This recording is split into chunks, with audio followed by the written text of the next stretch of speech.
Malikanda Greenleaf স্কুলে চলে গিয়েছিলাম আমরা সকল ভাই ব্রাদাররা মিলে পিঠা উৎসবে। আর এই গ্রিনলিফ স্কুলের পিঠা উৎসবের পিঠাগুলো কিন্তু অনেক বেশি মজার ছিল। আমরা অনেকগুলা পিঠা এখান থেকে ট্রাই করেছি এবং আমরা চেষ্টা করেছি সবগুলা দোকান থেকে একটু একটু করে পিঠাগুলা ট্রাই করতে। আসসালামু আলাইকুম, হ্যালো এভরিওয়ান, কি অবস্থা সবার, কেমন আছেন সবাই? আই হোপ সবাই অনেক বেশি ভালো আছেন। আজকে কিন্তু চলে এসেছি মালিকান্দা গ্রিনলিফ স্কুলে, যেখানে হচ্ছে আজকে পিঠা উৎসব। আর কোনো একভাবে হচ্ছে আমি খবর পেয়ে চলে এসেছি কিন্তু পিঠা উৎসবে। আসলে শীত মানেই কিন্তু পিঠা, আর এই শীতের সময় যদি পিঠাগুলাই উপভোগ না করি তাহলে আর কি করবো বলেন। যাই হোক, গেট দিয়ে কিন্তু ঢুকে গিয়েছে এবং ঢোকার সময় খেয়াল করলাম ছোট ছোট বাচ্চারা ওদের স্কুল উপলক্ষে ওরা কিন্তু এখানে ডান্স করতেছে। ঢোকার শুরুতেই কিন্তু হাতের ডাইন সাইডে তাদের বড় করে একটা স্টেজ সাজানো হয়েছে। সামনে তাকাতেই দেখি এখানে অনেক অনেক স্টল রয়েছে, তবে স্টলের যেও কিন্তু ক্রাউড হচ্ছে প্রচুর পরিমাণের, আর মাঠটা একটু ছোট হয়ে গেছে। এত পরিমাণেরই মানুষ আসছে যে এখান দিয়ে হেঁটে হেঁটে যাইতেও পারতেছি না ভিতরে। জাস্ট দেখেন কি পরিমাণের একটা ক্রাউড এই পিঠা উৎসবে, তবে জায়গাটা একটু ছোট হয়ে গেছে আমার কাছে মনে হইতাছে। তো যাই হোক, সবগুলাকে পিছনে রেখে আমরা চলে আসি একটা স্টলে পিঠাগুলা ট্রাই করতে।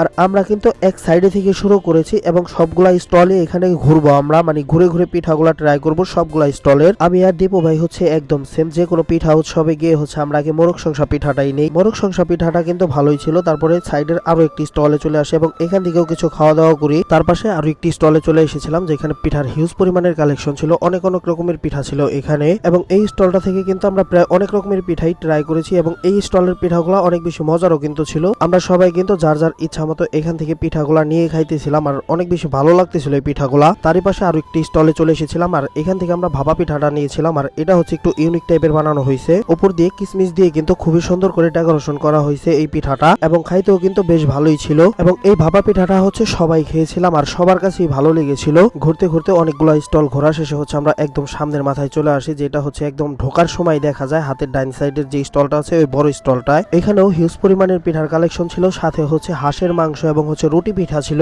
এখানকার হাঁসের মাংসের প্রাইসটাও কিন্তু কম ছিল এবং দেখতেও খুব সুন্দর লাগতেছিল। আমরা এখান থেকে দুইটা হাঁসের মাংস নিয়েছি। হাঁসের মাংসটা কিন্তু রুটি দিয়ে সবাই একটু একটু করে ট্রাই করেছিলাম, তবে হাঁসের মাংসটা সত্যি খুব সফট ছিল এবং খুবই মজার একটা হাঁসের মাংস রান্না করা ছিল। অনেকগুলা স্টলে কিন্তু আমাদের ঘোরা শেষ, তো তার পাশে আরো একটি স্টলে চলে এসেছিলাম। আর ঝাল খাওয়ার পরে হচ্ছে একটা ডেজার্ট আইটেম নিয়েছিলাম, একটা পুডিং নিয়েছিলাম এখান থেকে। এখানে আবু হাসান ভাইকে একটা রোজ পিঠা দিয়েছিল, তবে দুঃখের বিষয় হচ্ছে সে দাঁত দিয়ে ভাঙতেই পারতেছে না, প্রচুর কষ্ট করে ভেঙেছে। একদমই শেষ সময় কিন্তু আরো একটি স্টল থেকে আমরা এখান থেকে মিষ্টি নিয়েছিলাম এবং মিষ্টিগুলা খেয়েই কিন্তু আমরা বাসায় চলে এসেছি। সো গাইস, আজকের ভিডিও এই পর্যন্তই। দেখা হচ্ছে নতুন কোনো ভিডিওতে। সবাই ভালো থাকবেন, সুস্থ থাকবেন, আর এই ভিডিওটি ভালো লেগে থাকলে অবশ্যই লাইক, কমেন্ট, শেয়ার করে দিবেন। আল্লাহ হাফেজ।